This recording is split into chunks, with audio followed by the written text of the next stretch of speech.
In this simple video tutorial, I'm going to share with you how to log out accounts on Mail, add a new accounts on Mail, and also deleting an account on Mail. So guys, if you already have a logged account on Mail, to log out, you don't have to go to the Mail app.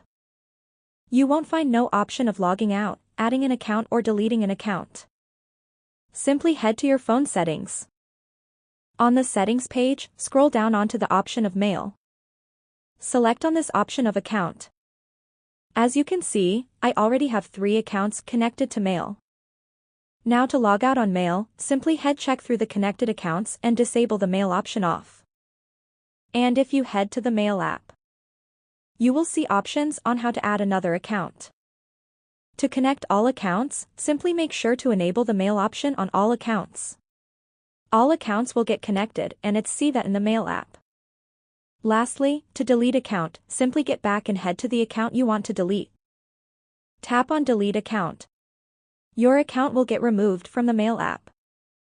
That's how easy it is to log out accounts on Mail, add accounts on Mail, and also delete accounts on Mail.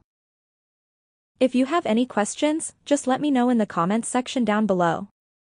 Please don't forget to leave a like, share and subscribe for more video tutorials like this one.